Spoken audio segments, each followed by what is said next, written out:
Welcome to my channel people. Author link will be on description, make sure to check it out. Orochimaru, go ahead as planned, spoke Bakurio coldly after seeing that the situation with Tobirama was now under control. Are you sure? Replied Orochimaru hesitantly, knowing that their next target to revive wasn't that easy to deal with either. In fact, he was even more troublesome than Tobirama. I'm sure, replied Bakurio while Hashirama's eyes flickered slightly, but he didn't interfere, and right after, Orochimaru clasped his hands and used Edo Tensei to summon Madara. The sacrifices they were using to perform this were the bodies of the many white Zetsu that were under Kagaya's control, so they didn't have to use real people. While Orochimaru was doing this, Bakurio occupied himself with restoring Madara's body, similar to how he restored Hashirama's and Tobirama's bodies using the King of Hell. At first, Tobirama didn't know what they were doing, but after the King of Hell spat out Madara's perfectly fine body, he finally realized what was happening and the danger that it involved, so he quickly yelled at Orochimaru. Stop! You won't be able to control him with your current mastery. No, even if you fully mastered this forbidden jutsu, you still won't be able to control a monster like Madara. Orochimaru smiled eerily at Tobirama before he replied, we were never planning to control him, just like how we didn't plan to control you.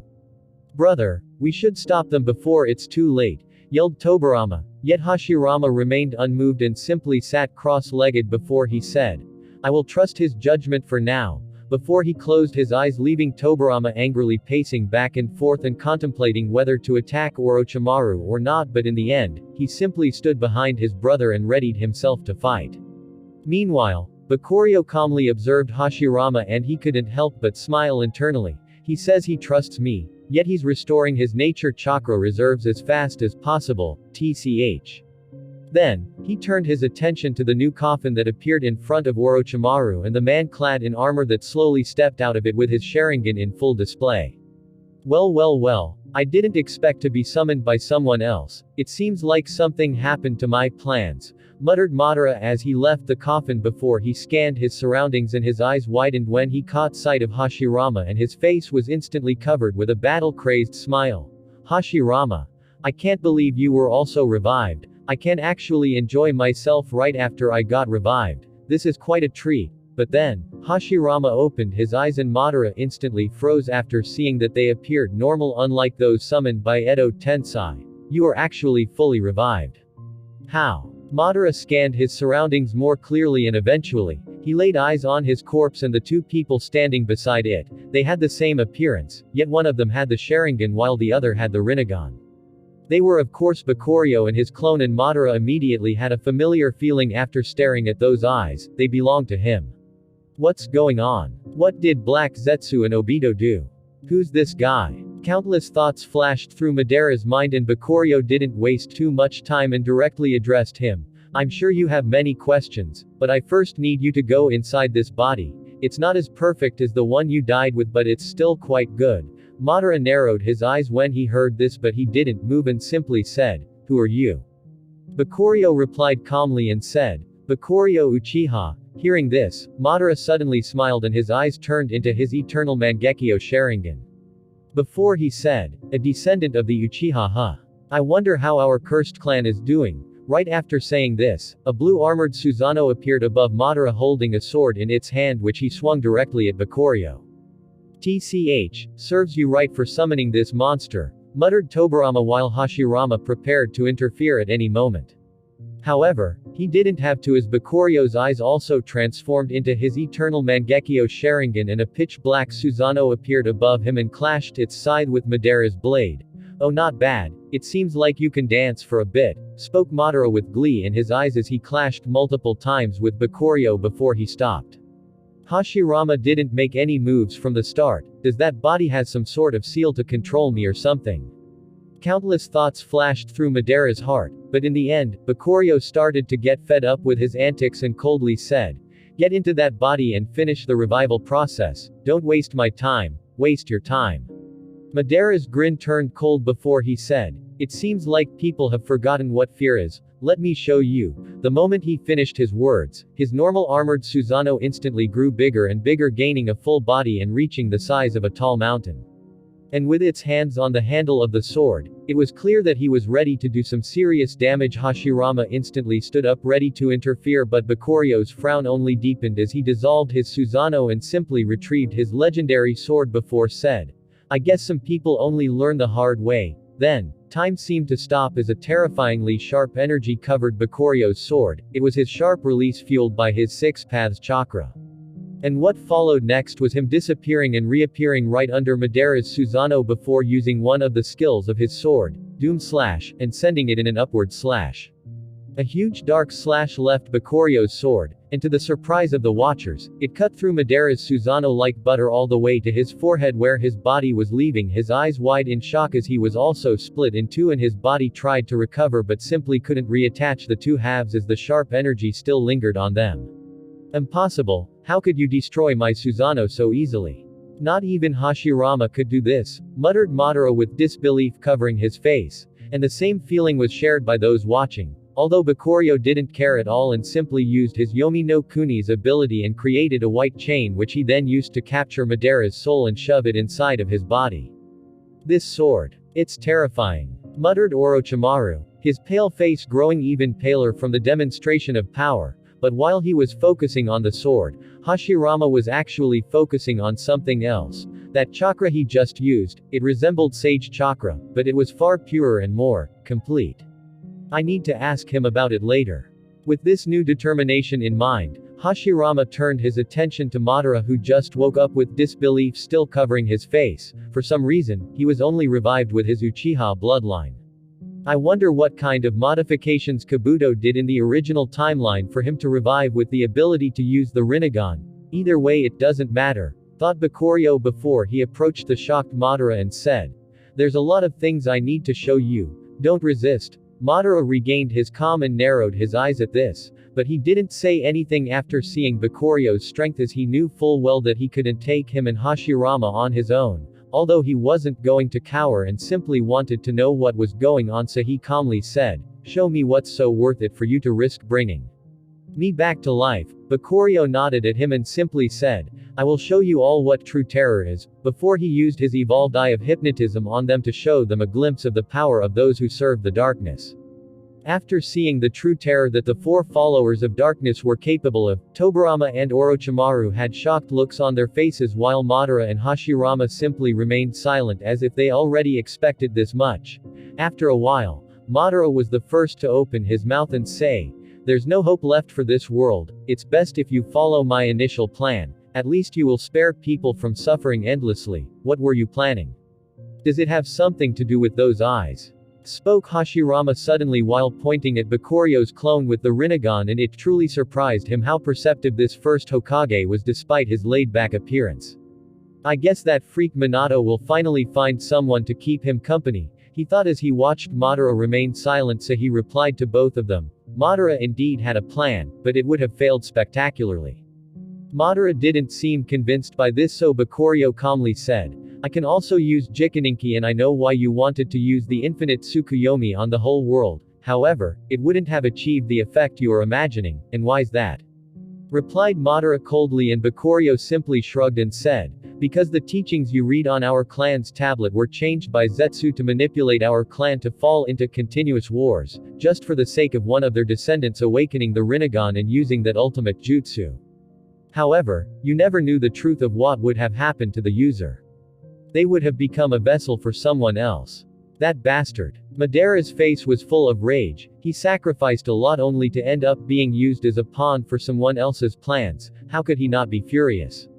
However, Bakurio didn't care about his feelings and started talking to them about the reason for their revival. Meanwhile, in Iwa, the two villages finally reached a consensus and they agreed to establish an alliance. However, Fugaku wasn't going to trust them so easily, so they made a soul contract just in case, which cemented the future cooperation between the two. However, the situation wasn't as optimistic with the Kumo front. In fact, despite Minato's constant pleas with trying to explain to him how serious the situation was, the Fourth Raikage still didn't relent and was confident in their power to fight any force that might try to lay their hands on the Land of Lightning, including Konoha. So, Minato returned empty-handed from this trip. Different from that, the negotiations with Suna that Tsunade led actually went smoothly since the two villages were previously in good relations.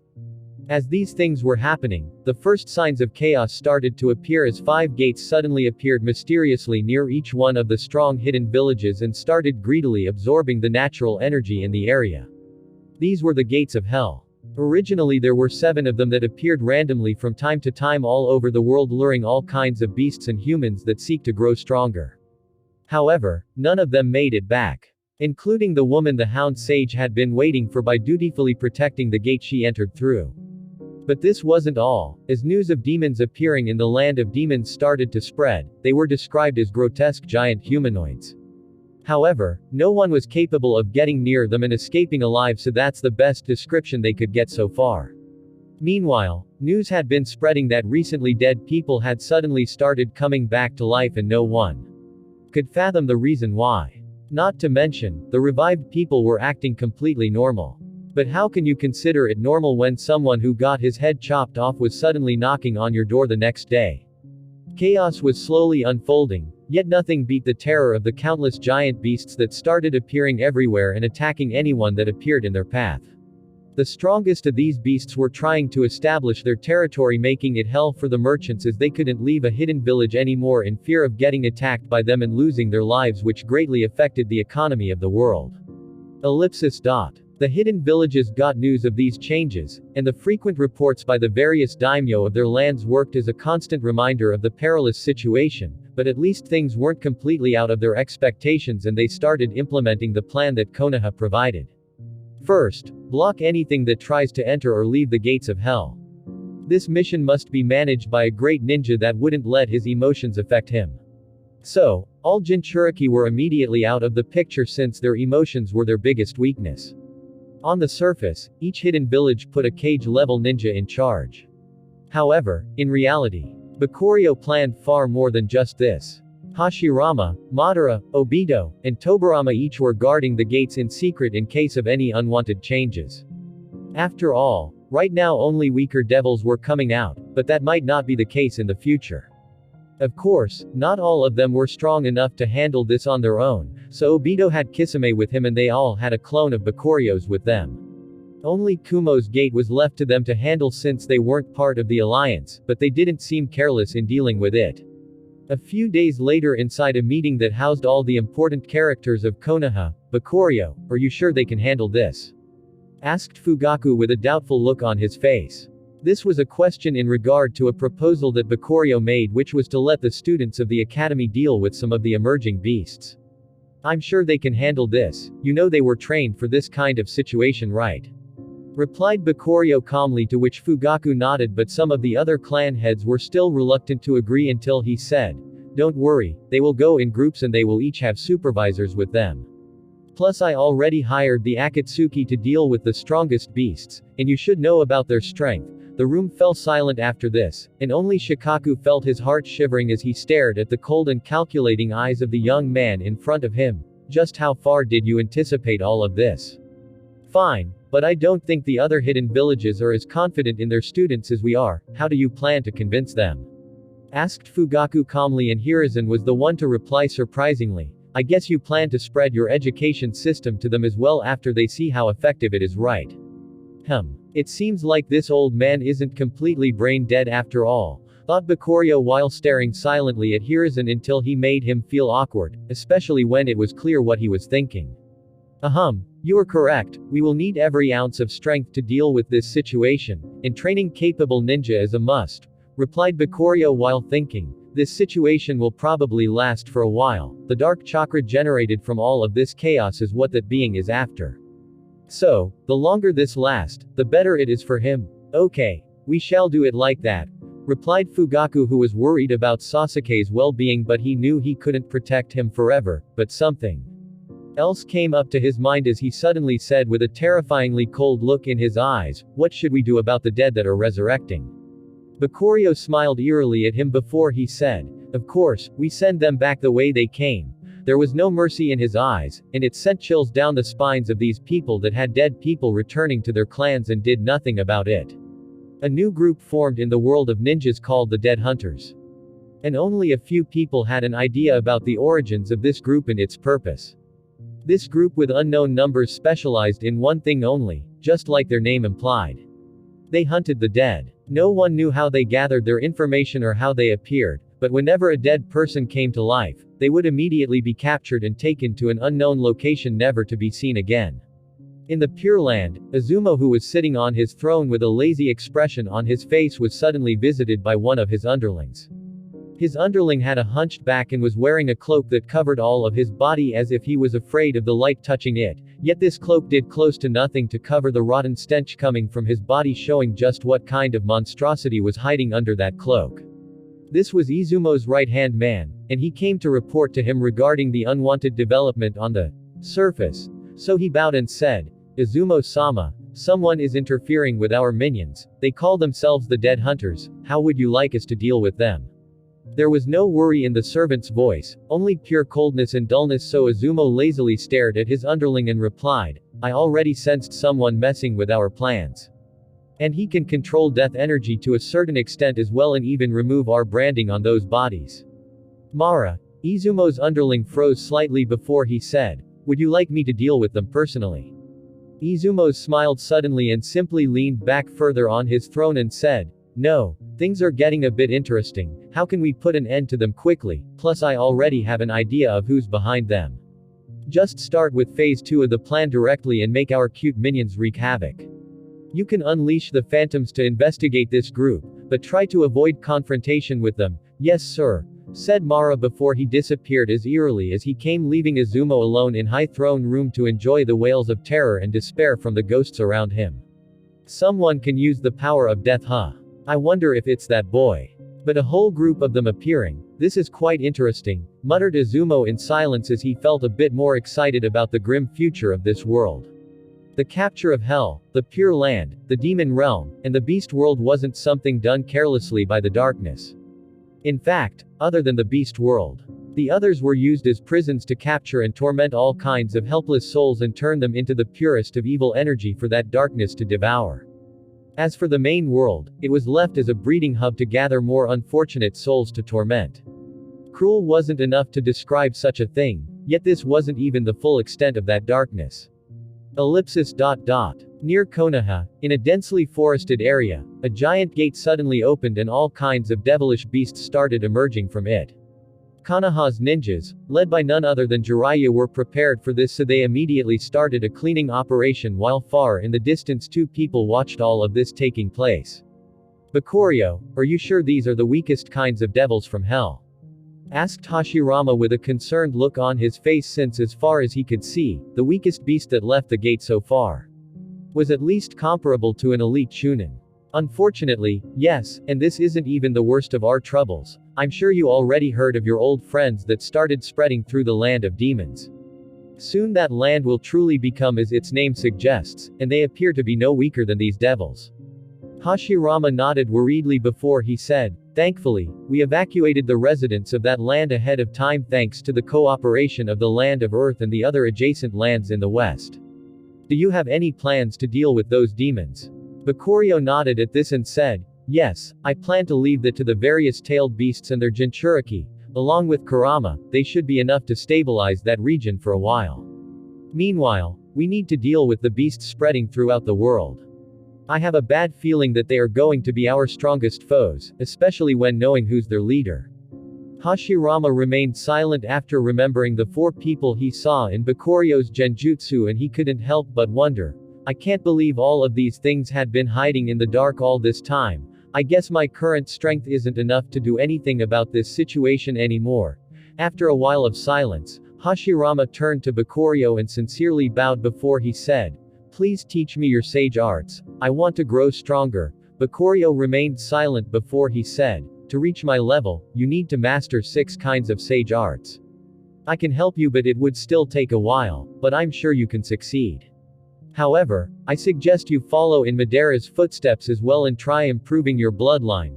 Hashirama hesitated slightly before he replied confidently, "I saw that Minato already mastered 3 sage arts. I believe I can do the same. As for the matter of bloodlines, I will leave it to when the time is right. As you wish, let's start with the Toad's sage arts." And so, as they protected the gates of hell, Bakuryo's true clone began teaching Hashirama. Ellipsis. Meanwhile, inside Konoha, 4 people were currently facing each other. They were Kagaya, Hagoromo, Hamura, and Bakuryo's true body.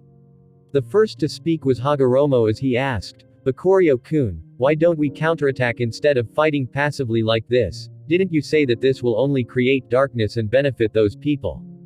Hamura and Kagaya seemed to agree with Hagoromo's perspective, but Bakuryo couldn't help but sigh and say, you think I wouldn't have done that if I thought we are strong enough? You and Kagaya are indeed strong since you two retained your powers as the Jinchuriki of the 10 Tails, and even Hamura has gotten stronger after absorbing his old Tenseigin and the power it accumulated during the past 1,000 years. But those 4 have been around for more than 1,000 years. Not to mention the one behind them. Unless I'm confident in dealing with him, we won't act carelessly, and do you have a plan to deal with this person? Asked Hamura expectantly, causing Bakuryo to remain silent for a while before he smiled coldly and said, yes, I have a plan, but it needs time, and we need to grow as strong as possible. Fine, we shall wait, replied Kagaya calmly. Only she noticed the eerie emptiness that seemed hungry in Bakuryo's eyes, but even she didn't know the meaning behind it. But the chill she felt from it lasted for a long time. Ellipsis. In the Kato village not far from Konoha, a group of 9 teenagers were walking warily while following weird footprints around the village. Teacher, there seem to be many huge beasts nearby, even bigger than the ones we encountered during our Genin exam. The one that said this was none other than Kiba, who had great hunting instincts, and he was saying it to none other than Bakuryo, who had a hunting talent. This village is near Konoha, so the beasts harassing it are considered weak compared to those in the border and empty areas. But you should still act carefully. After all, I'm just here to assist the bunch of you. As he said this, Bakuryo shot a look at the teens behind him. They were Team 7, 8, and 9 respectively. Team 7 was his own and its members were Sasuke, Naruto, and Hinata. Team 8 was made of Kiba, Shino, and Shiki Uchiha, and finally, Team 9 had Sakura, Sogetsu, and Kazuki, the 2 kids that Bakuryo saved and became part of Kakashi's new team. The teens nodded at him and were full of confidence, so Bakuryo simply smiled and said, good then, good luck, before he disappeared from their sights without leaving a trace. However, in reality, he was still standing in front of them and simply turned invisible thanks to his light release and suppressing his scent through wind release. Let's see how the next generation is going to do and if they can help in my future plans, thought Bakuryo as locked into the beasts laying in wait for them not so far away like apex predators. Something doesn't feel right. We've been following the footprints for a while yet we didn't find any beasts, spoke Sasuke with a frown on his face as he kept using his 3 Tomo Sharingan to locate the beast yet he didn't find anything. Kazuki, one of the kids that Bakuryo saved, decided to speak. He had fiery red hair and eyes and he turned to Hinata and said with clear bloodthirstiness in his eyes, Oi, Hyuga girl, did you find anything with your Byakugan? Hinata wasn't the timid girl she used to be in the original series, so she wasn't affected by Kazuki's tone, although she still felt uncomfortable by it, so she simply remained silent and shook her head indicating that she couldn't see any beast even after using her Byakugan. However, someone else wasn't going to let this slide by and it was Naruto, who immediately yelled, Oi, Kazuki, you bastard, are you asking for a fight? Kazuki's eyes seemed to be ignited in fire as he smirked at Naruto and said, you think I'm scared of you?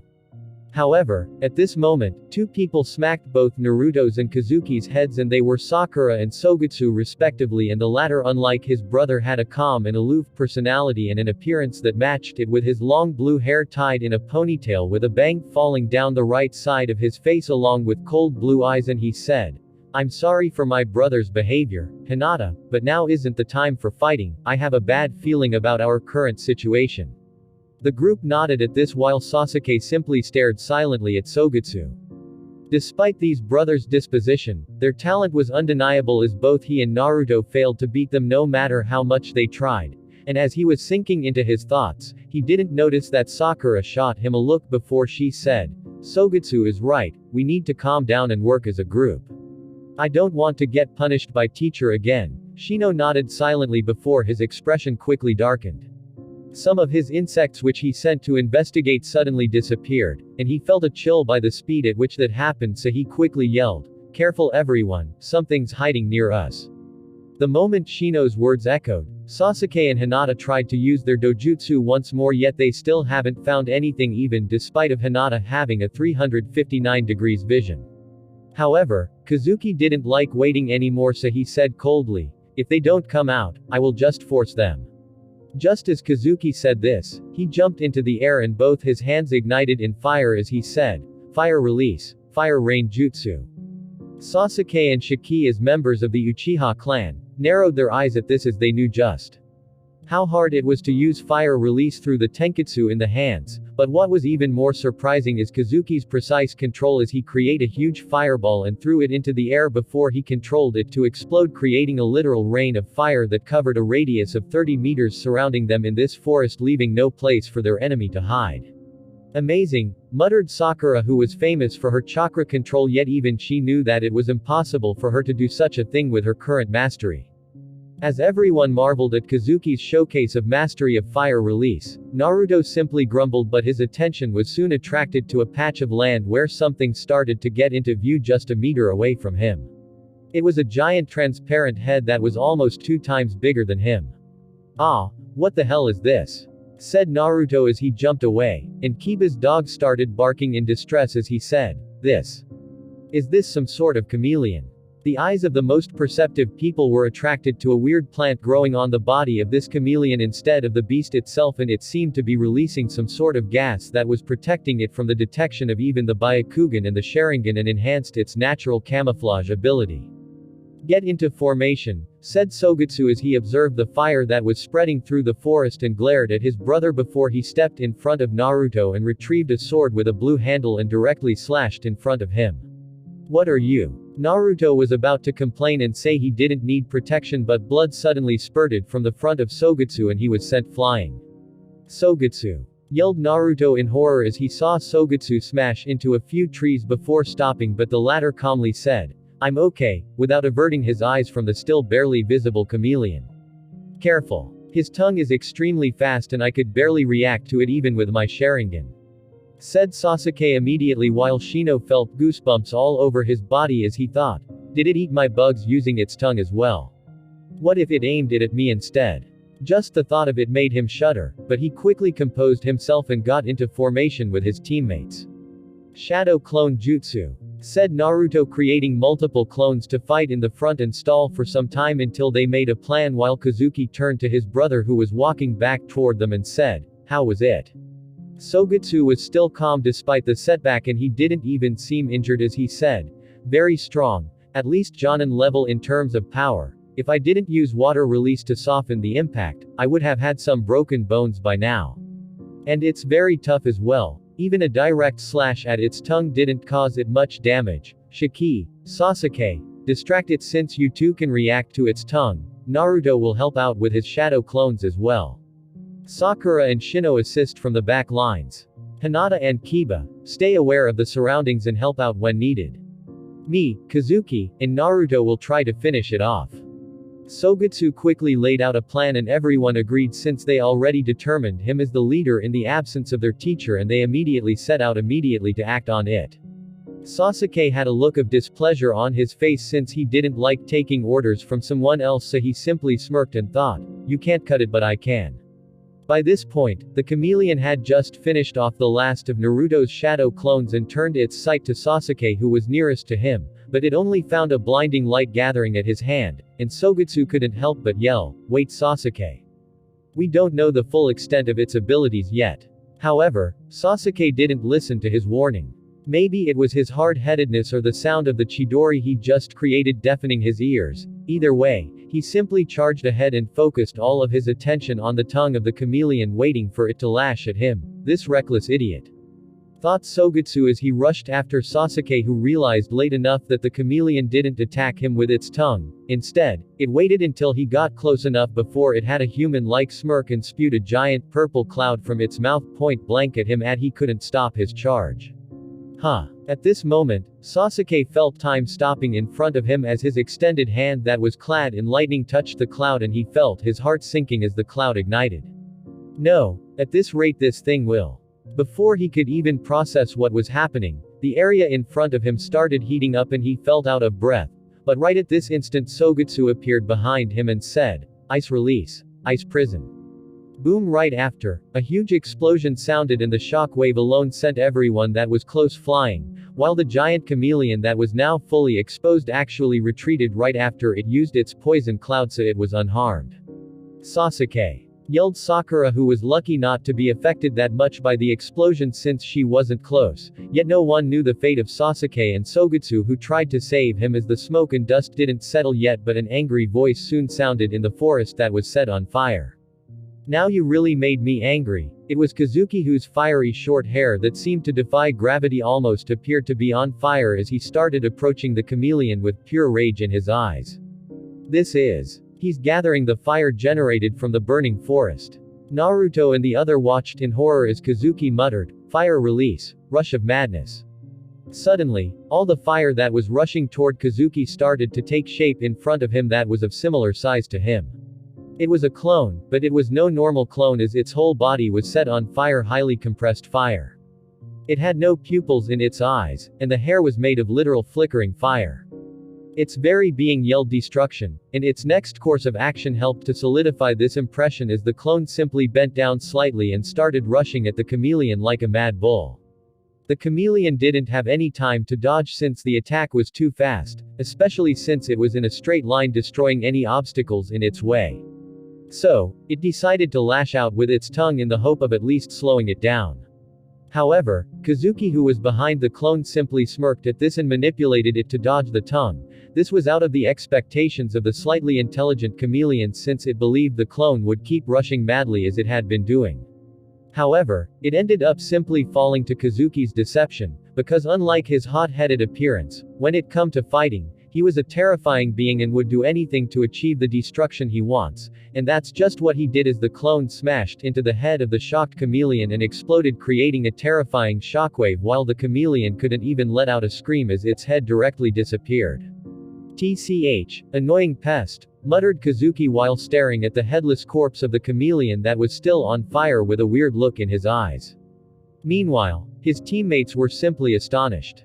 "Is this really the power of someone our age?" wondered Kiba, who felt his world was getting flipped upside down, while Sakura, who was Kazuki's teammate, was also in shock as she muttered, "They were considered the strongest in our generation, yet they aren't even showing their full power. Does teacher Kakashi know about this?" As the 8 of them gathered around Kazuki, the latter simply ignored them and said, "Oi, Sogutsu, for how long are you going to remain hidden?" Hearing this, the group was finally reminded of their possibly dead teammates and they couldn't help but ask Kazuki, "Who are you talking to?" However, just as they did, a pool of water appeared beside Kazuki, from which a young man with long blue hair emerged and said calmly, "You idiot, I was hiding in case there were other enemies around."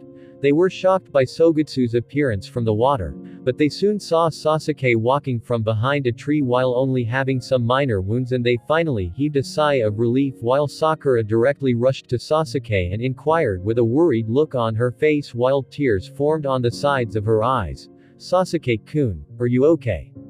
I thought you were." She couldn't even finish this sentence as the mere thought of it made her heart ache.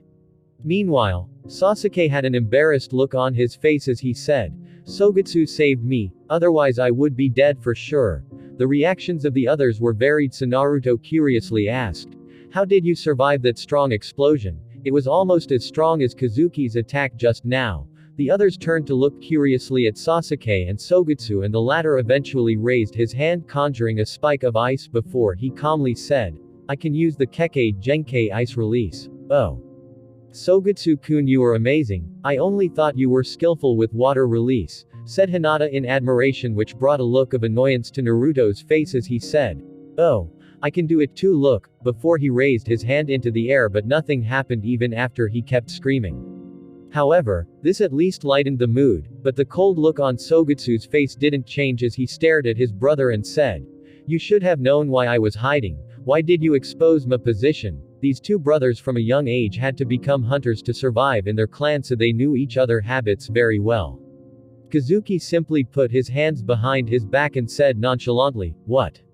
We dealt with the enemy, so there was no need to keep the others worried about you and Sasuke, that's all." Sogetsu narrowed his eyes at this and he was about to say something but someone suddenly fell from the sky at a surprising speed and landed right on top of Kazuki, causing him to plunge into the earth while stars started to revolve around his head from the dizziness he was feeling. This was of course Bakurio, and he was staring at Kazuki with a colder look than Sogetsu's as he held him by the neck and took him out of the ground before he said, "Do you want to die?" "Teacher, what are you doing?"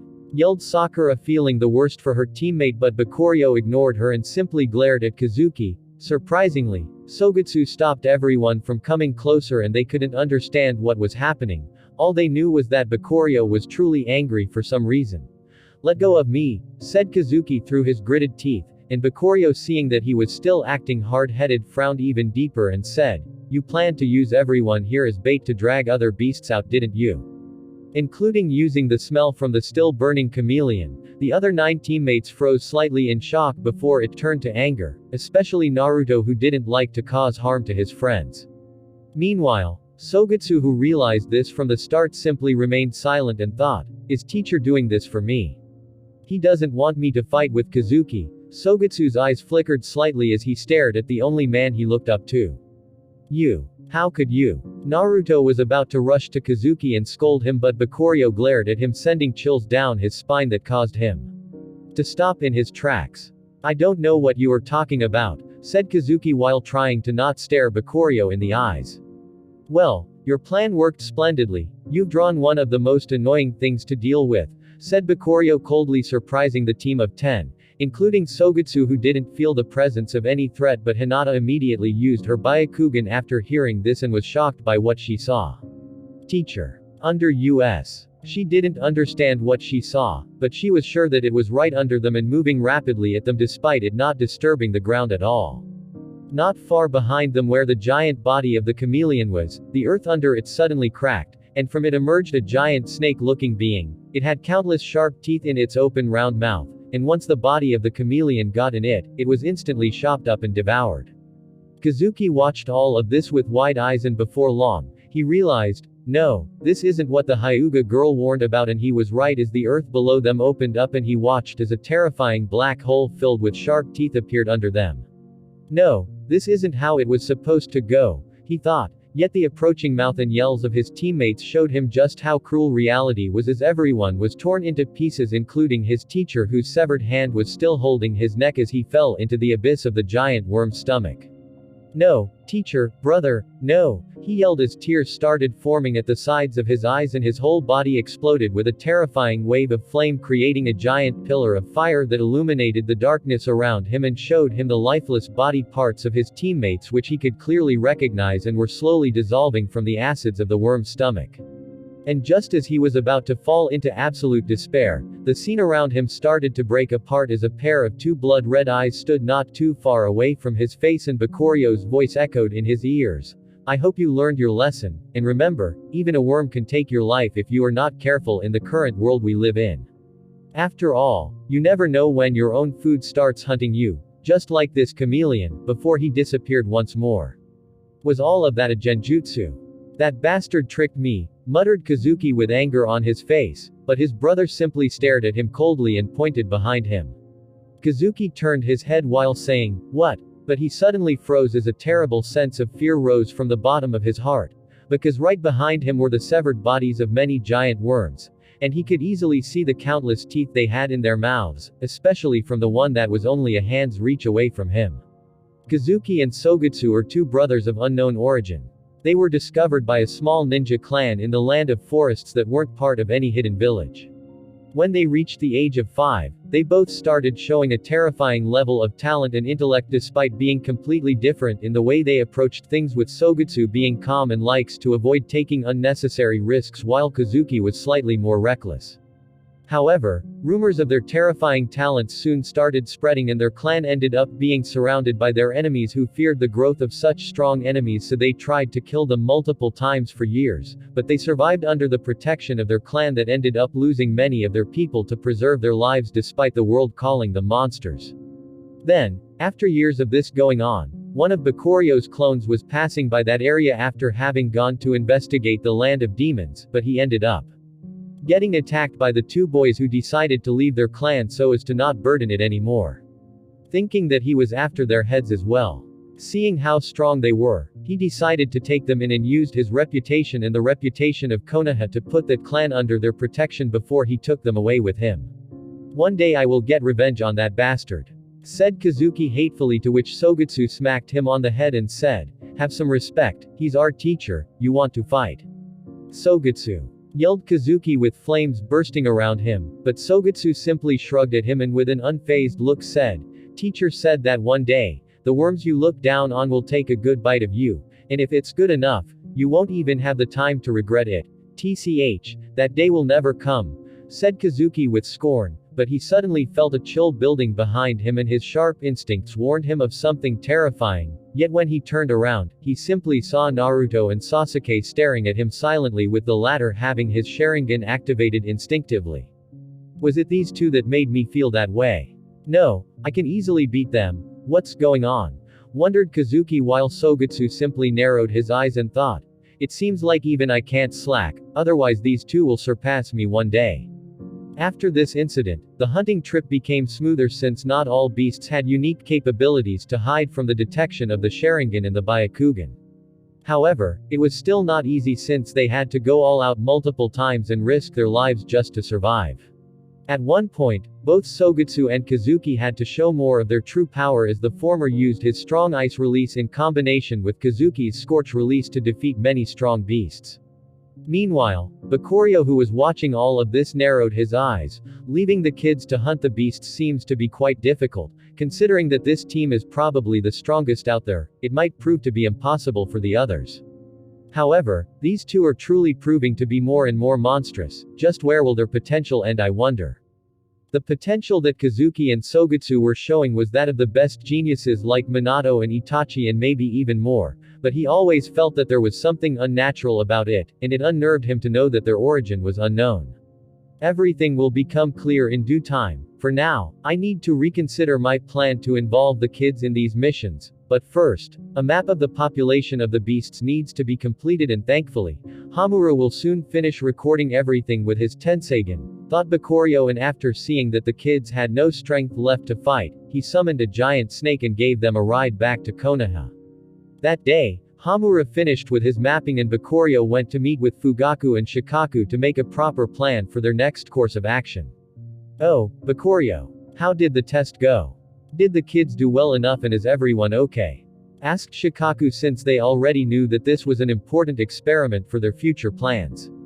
"I collected the most perfect team I could think of in terms of utility and hunting prowess, and all I can say is that they didn't do too bad.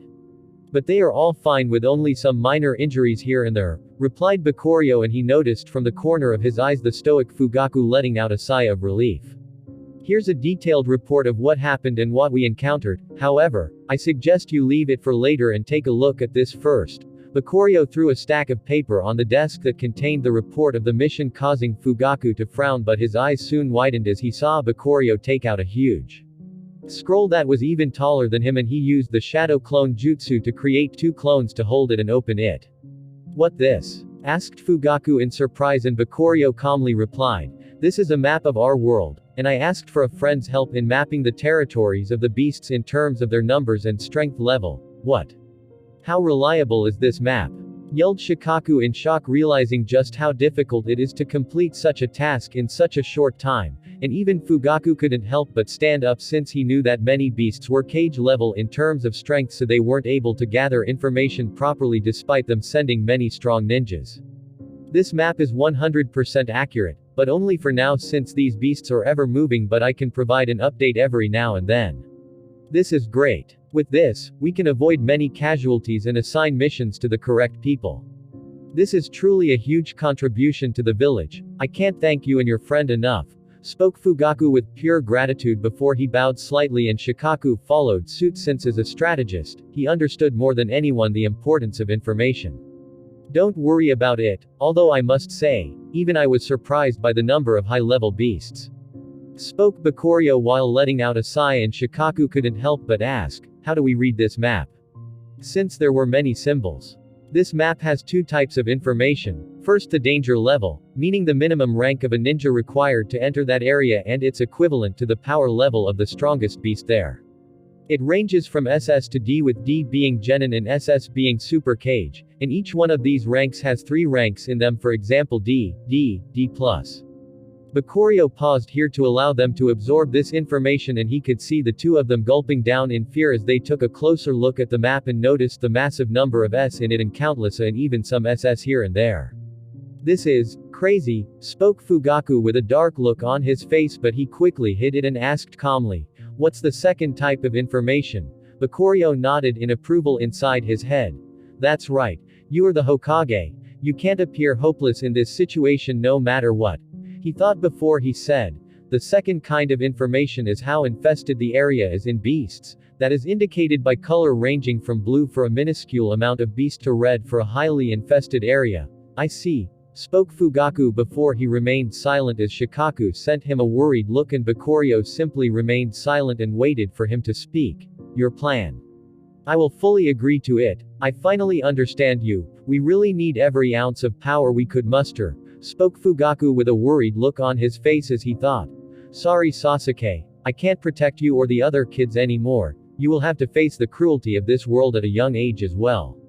Meanwhile, Bakurio calmly nodded before he took out another huge map and said, "This map has the types of beasts in each area and the names of the strongest beast there.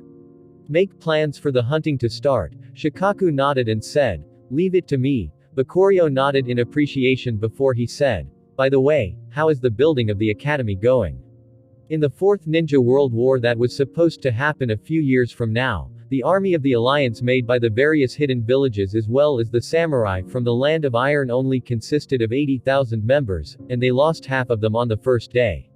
Now however, the number of beasts of a rank alone surpasses 100,000, not to mention the hundreds of S rank. This force wasn't something that could be faced by normal means, so Bakurio planned to build academies in each land that work as both a way to gather talents to groom into strong ninjas or samurais depending on their potential as well as bases of command. Thankfully, humans will always remain smarter than beasts, so they can find a way to overcome the difference in strength. Ellipsis. Hearing Bakurio's question, Fugaku responded with his face still stern from the earlier shocking information. "Yes, we already got the approval of the other major lands with the exception of the Land of Lighting." So the Land of Iron joined our alliance as well?" asked Bakurio with intrigue, and Fugaku nodded in response before he said, "Yes, they decided to join our alliance under the leadership of their General Mifune."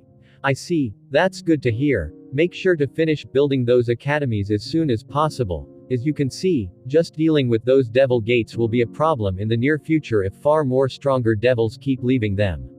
We will need to produce more manpower as soon as possible." Fugaku remained silent before he nodded and said, "I understand." Understanding how hopeless he was feeling at the grim future they were facing through his Jikaninki, Bakurio smiled slightly at Fugaku before he said, "Don't worry. I'm preparing many things to face this disaster. Trust me." Seeing the confident look on Bakurio's face, Fugaku felt a rush of adrenaline emerging from the deepest part of his soul, and even Shikaku felt the same as he clenched his hands and said, "Let's do this." Bakurio nodded at them before he disappeared with the confident smile having been completely wiped out of his face and was replaced with pure coldness.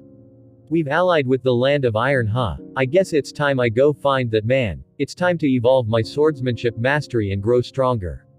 As Bakurio was trying to react to the ever-changing situation all around the globe, a huge rush of dark energy was rising to an unknown location. It was generated from all the chaos that was happening. And in that location covered in absolute darkness, 4 people were currently kneeling in front of a throne in a dimly lit room. "How's the situation?" spoke the hidden shadow on the throne with an eerie tone as the sound of chains rustling echoed in the background. "Everything is going as intended with the gates of hell. We didn't initiate an all-out attack and we plan to slowly increase the level of devils emerging from the gates. In fact, this is a good way to train my underlings as well." The first one to speak was Amatsu, whose forces were currently putting the biggest pressure on the hidden villages. "My demons are slowly conquering the land of demons and will soon try to spread to the rest of the world," replied Doji with as few words as possible as his dark abyssal eyes threatened to swallow the few traces of light left in the room. My ghosts are being hunted down by an unknown force that can control the power of death.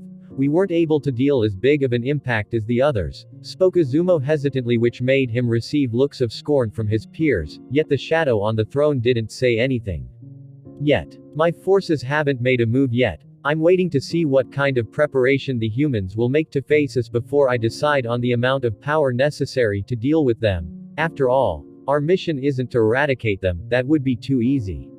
Seryu spoke calmly, with the wild aura usually seen surrounding his body now appearing to be restrained. After each one of them gave his report, the rustling sounded once more before the eerie voice said, "Izumo, I'm disappointed." Izumo instantly knelt even lower and said, "I'm sorry, my lord, I'm going to rectify the situation as soon as possible." An eerie silence covered the room as Izumo and the other three were covered by a terrible aura that sent chills down their spines as a devilish voice, seemingly coming from their very hearts, echoed throughout their bodies. "My darkness, it was forged by my prison for countless years, and I vowed that I will make my suffering bloom until I'm free again." After some silence, the eerie voice echoed in their hearts again, "I have no goodness left, it was taken from me, stolen.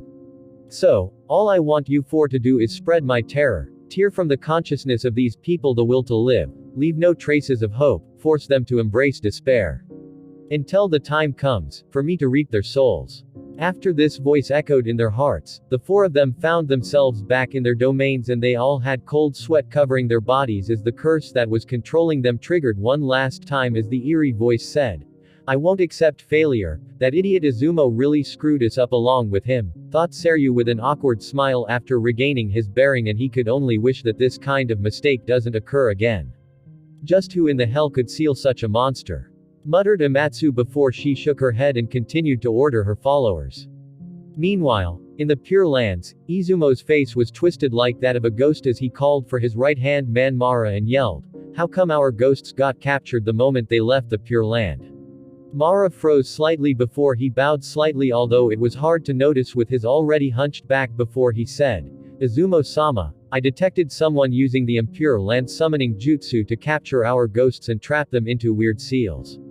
This is clearly a carefully laid out plan targeted against us." Izumo frowned slightly since he didn't expect such a thing would happen. The ghosts are quite strong if someone doesn't know how to deal with them in their spiritual form, but if the person dealing with them is experienced with souls, it would be a piece of cake to deal with them before they possess a body. This is quite troublesome, thought Izumo before he ordered, "Have you found the identity of the person using Edo Tensai?"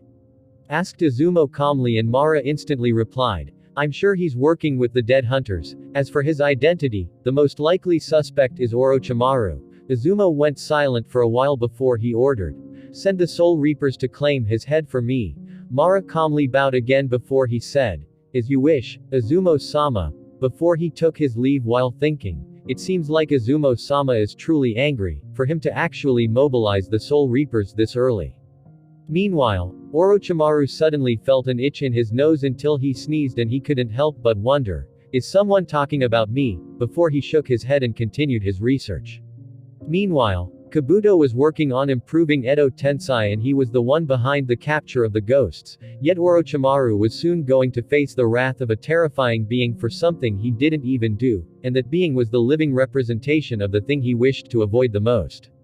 Death. In the Land of Sound, a new hidden village was born under the leadership of its Kage, a young man called Kimimaro. Despite his young age, this young man had terrifying capabilities that made his reputation quickly spread as he dealt with any threat the village faced and earned him the recognition of the other hidden villages. In this timeline, Kimimaro has cured thanks to Bakurio's efforts, and he made sure to remove any ideas of Orochimaru trying to turn him into his new vessel. Although it was unfortunate that he couldn't change his loyalty no matter how much he tried, as the latter seemed fixated to repay his debt to Orochimaru. "How's the situation?" asked Kimimaro calmly while reading a few reports he received. His secretary stared bashfully at his well-developed body before she spoke shyly. "There's an increase in ghosts in our surroundings. Would you like us to contact the dead hunters?" "It appears like I might need to change my secretary," Agon thought Kimimaro with a sigh before he spoke. "I will handle that. As you wish, Otokage-sama." "Do you need anything else?" asked the secretary, but Kimimaro calmly dismissed her offer and retrieved a special communication device that Bakurio left him. After injecting his chakra into it, a voice soon responded to him from the other end. What's wrong, Kimimaro? I need some assistance. The number of ghosts and dead is abnormally high in the land of the sound. Do you have any idea about why this is happening? Bakurio remained silent for a second before he replied. I think they are trying to retaliate against us for the way we stole those ghosts, although it seems like they took precautions and the Edo Tensei isn't as effective anymore. Keep an eye out. I will send someone to help you out, okay?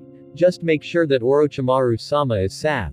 Kimimaro suddenly interrupted his words as he heard the sound of screaming coming from outside his office, and it instantly made his eyes turn ice cold as he recognized that sound as the sound of his beautiful secretary.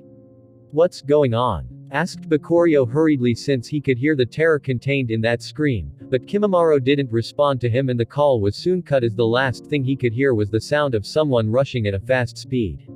This reckless brat, muttered one of Bakurio's true clones that was communicating with Kimimaro from the base of the dead hunters that was built underground somewhere in the land of fire. Is that bastard Izumo using his high-level forces? I need to assist Kimimaro as soon as possible. As Bakurio reached this conclusion, his true body instantly activated his Tenseigen, which allowed him to cross a huge distance until his vision reached the land of sound. There, he saw some eerie-looking giants that were at least 300 meters tall and were covered in some sort of fog, and that fog they secreted covered all of the village hidden in the sound and made it hard for people to see what was going on even with special dojutsu. What are these things? How did I appear like this unnoticed? Wondered Bakurio as he counted that there were 7 such giants and they were surrounding the village from all directions. Then he noticed their red eyes shining eerily, and for some reason, the people in the hidden village became aggressive and started to attack each other, and whenever someone died, their souls would be absorbed by those giants. These were the Soul Reapers deployed by Izumo, terrifying beings born from the death energy of the Pure Lands.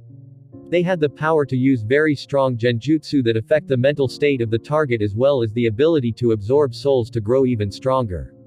They can also use death energy to attack, making them very fearsome opponents of at least mid-cage level. Seeing his subordinates killing each other, Kimimaro's eyes narrowed and he instantly used his Kekkei Genkei, Shikatsumyaku. Countless bones started spurting from the ground, sealing the movement of anyone that couldn't resist the effect of the genjutsu of those 7 monsters and stopping them from harming their allies. Meanwhile, Orochimaru came out of his base and stood beside Kimimaro before he opened his mouth and summoned a sea of small snakes that bit those fallen under the genjutsu and helped them regain their consciousness by injecting them with his chakra, although he retrieved it with some bonus when those snakes returned to him.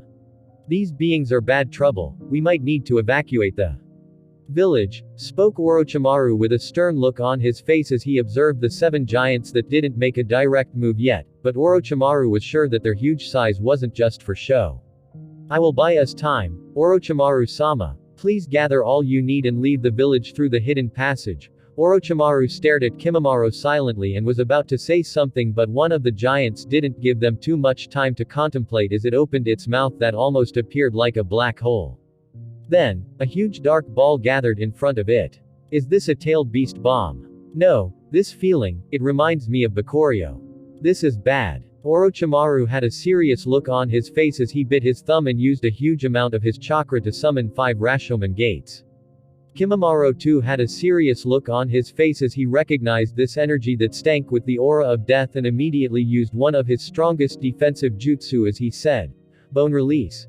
Gate of the Lost Garden. As he finished his words, countless bones started to emerge from the ground and interweaved together to form a giant gate as big as the Rashomon gates, although its design was different as it was intricate and had a more elegant feel.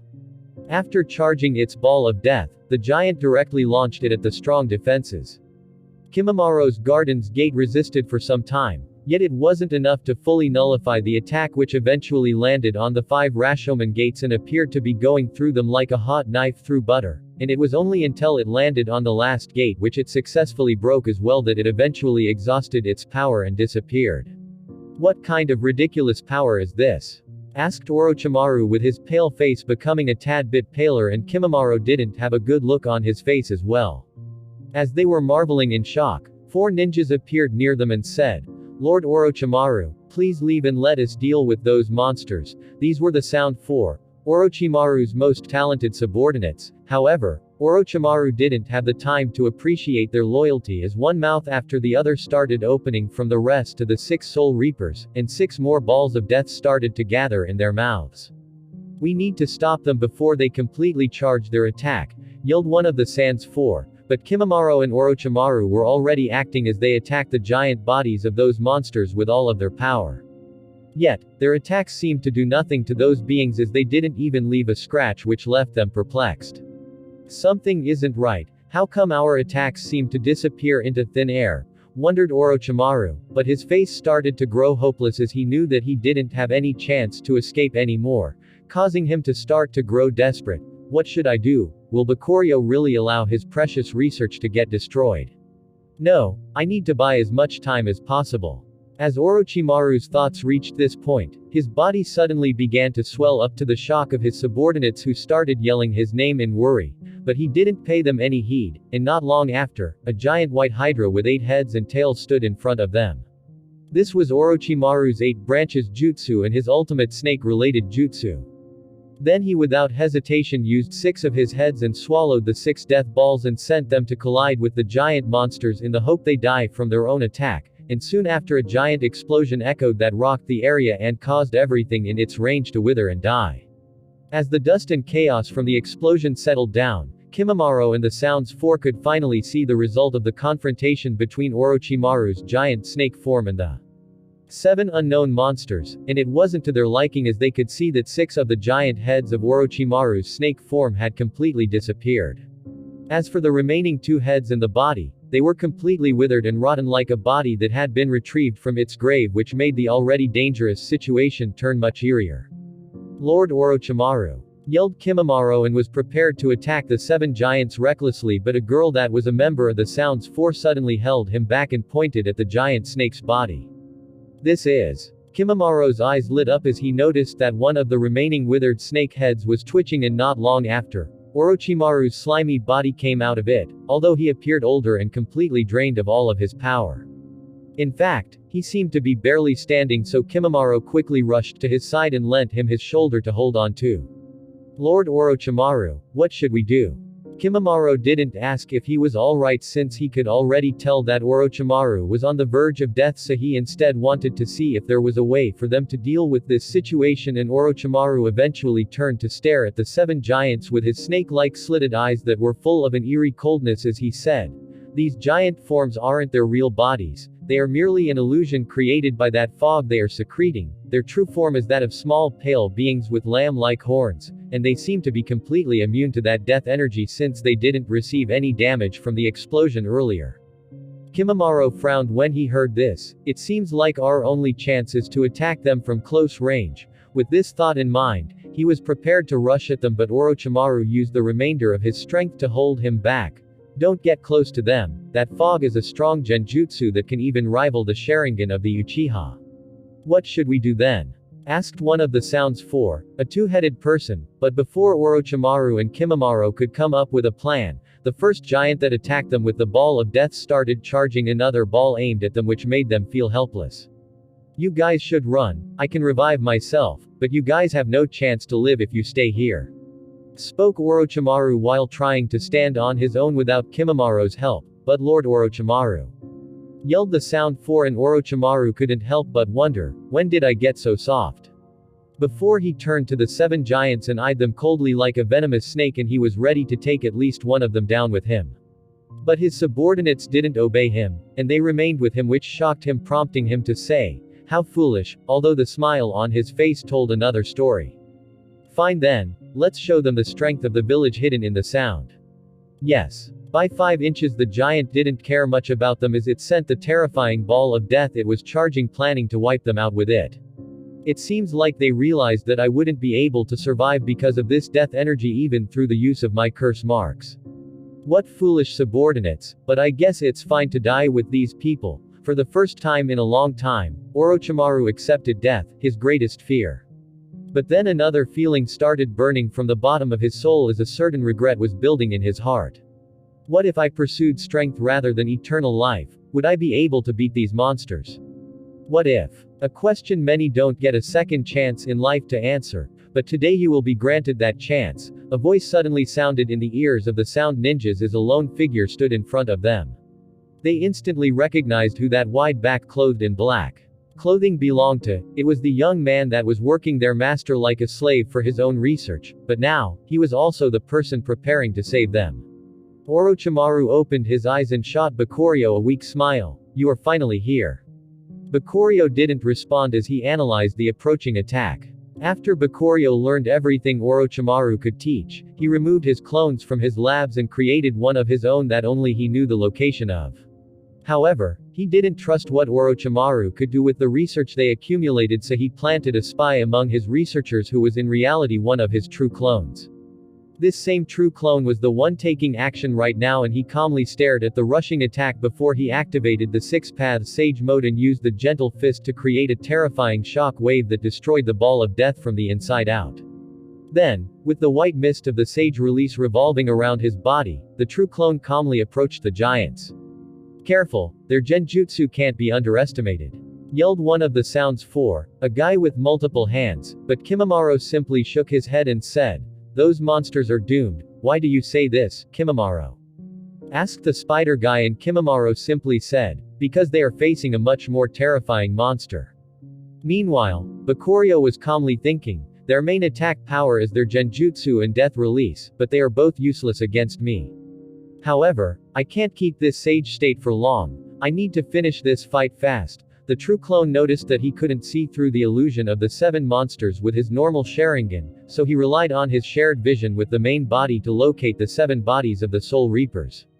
Thankfully, I awakened the Tensegan, otherwise, this fight would have been more difficult than it needed to be. With this thought in mind, the true clone retrieved a sword and started attacking the Soul Reapers with his Void Sword, which took them by surprise, and he instantly followed up with terrifying storm release that cut any escape paths they had and left them with multiple holes. I wonder what kind of thing will come of these bodies. The true clone had a wicked smile on his face as he eyed the bodies of the horned gargoyle-looking monsters in front of him. What kind of monster is this? Wondered the Sound Four, while Orochimaru's eyes shined with unprecedented light as he thought, there's no meaning in having a long life if you can't protect it. Oi Orochimaru, there are quite a few ghosts and dead surrounding your village and attacking your ninjas. Is this really the time to start acting creepy? Asked Bakurio with a smile, reminding the six ninjas about the current situation in their village. They finally realized why no other ninja tried to assist them. Can you help us? As you can see, I can't do much in my current state. Plus, it's a bit your fault for not acting fast enough. Asked Orochimaru with a shameless smile which made Bakurio frown slightly.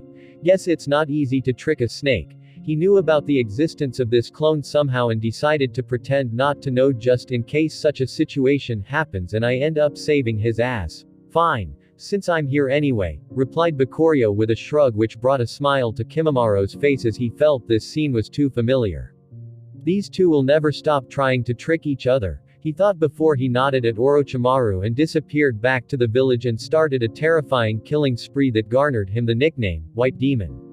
In the Hokage's office in Konoha, the atmosphere was heavy to the point that some people were feeling out of breath, all because of the recent news of the attack on the village hidden in the Sound. Bakurio recounted to them what happened, and Hiashi was the first to speak. Beings with strong genjutsu making it hard to locate them and caused chaos among the ranks of weak-minded ninjas, yet they can also use devastating attacks despite them being a bit slow and need time to recharge. Just what kind of other monsters are we not aware of and will have to face in the future? Fugaku frowned when he heard this, but he eventually shook his head and said, the problem is their ability to avoid detection.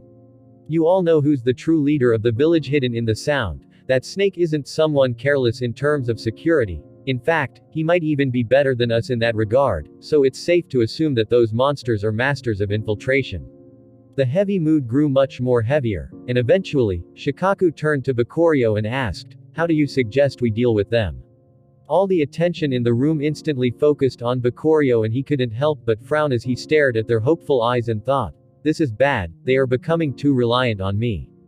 Bakurio's blood-red eyes shined with a devilish light as he said, they are beings that can even face the strongest of cages. One way to deal with them is to have a lot more strong ninjas at our disposal, or you can think of a better solution on your own. I won't be able to help you every time such a thing happens, Choza, the clan head of the Akamichi, slammed his giant hand on the table and said, "Are you saying you won't help the village if we get attacked?"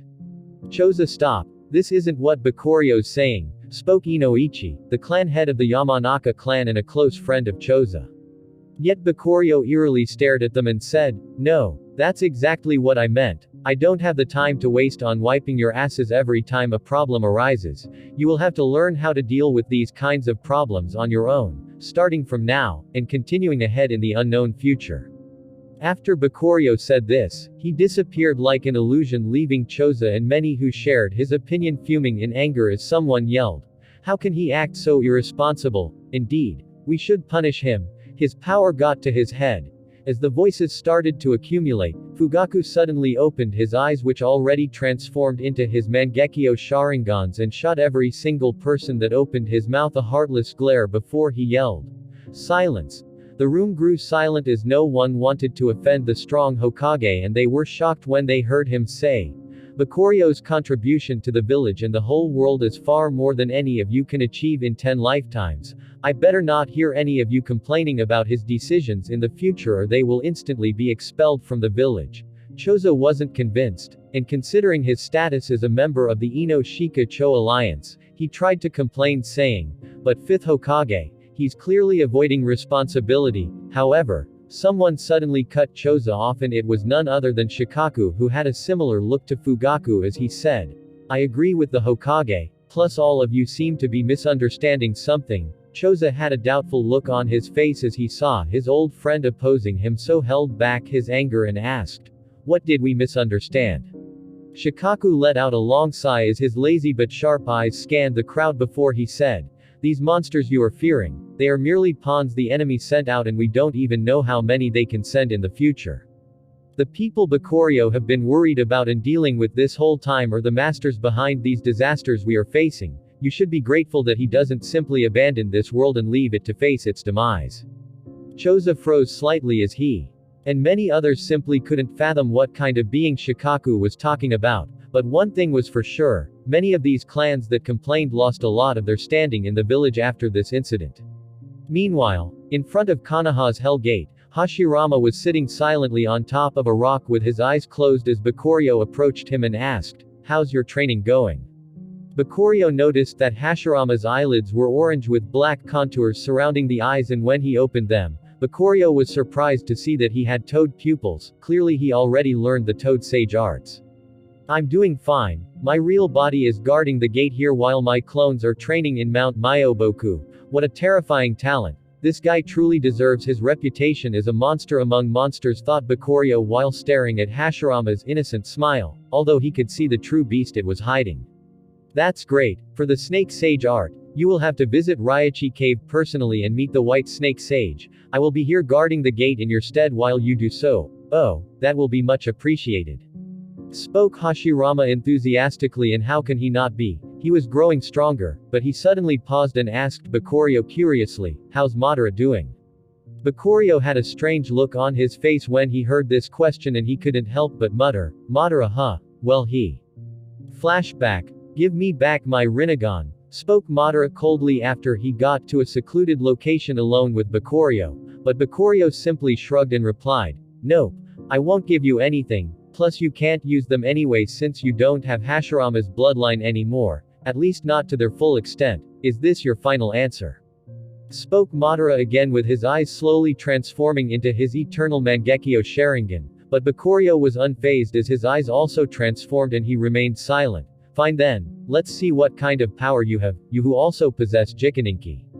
A terrifying clash started between the old Uchiha legend and the young Uchiha legend, and the final victor was without a doubt Bakurio, whose Susanoo was stronger than Madara, not to mention that he also has 6 paths Sage Chakra. "Impossible. How can you be this strong when my chakra reserves are clearly far stronger than yours?" "Ah," spoke Madara in astonishment as he coughed some blood, yet he didn't seem bothered as his eyes remained fixed on Bakurio, waiting for an answer to his question. Bakurio remained silent for a bit before he said, "Indeed, you by far surpass me in the quantity of chakra, but in terms of quality, mine is far higher than you can begin to imagine." "Quality?" muttered Madara, and Bakurio calmly approached him and said, Haven't you learned your lesson after having faced Hashirama all this time? I will give you a bit of advice. You better start putting your ego in check, otherwise he's going to leave you in the dust, and not only him but many others. Madara felt helplessness covering his body. When he recognized his weakness against Hashirama, he decided to follow the quick path to success and captured Kurama to assist him in his fight, but even that wasn't enough to surpass his rival and he was forced to go the other path of stealing his bloodline. Yet now, he encountered someone who could defeat him despite having his same bloodline, so how can he not be moved? He could grow stronger without external help. Yet, despite all of his emotions, his ego still didn't allow him to ask for help, and Bakurio realized this, so he let out a sigh and lent him his hand and said, "Do you want to grow stronger?" Madara stared for a long time at Bakurio's outstretched hand and his eyes that returned to normal. He even used Jikaninki as his right eye started bleeding, yet he couldn't feel any ulterior motives in Bakurio's heart, so he eventually took Bakurio's hand and said, "I accept your offer. You should start calling me teacher then," spoke Bakurio with a wide grin, but Madara simply turned his head away and said, "In your dreams, tch what a tsunere," thought Bakurio. End of flashback. "Oh, I can't believe he accepted to be trained by you. I can't wait to see his progress," spoke Hashirama, and Bakurio could see the clear happiness on his face for his friend, which brought a smile to his face. What a guy. Thank you for listening guys, see you in the next part.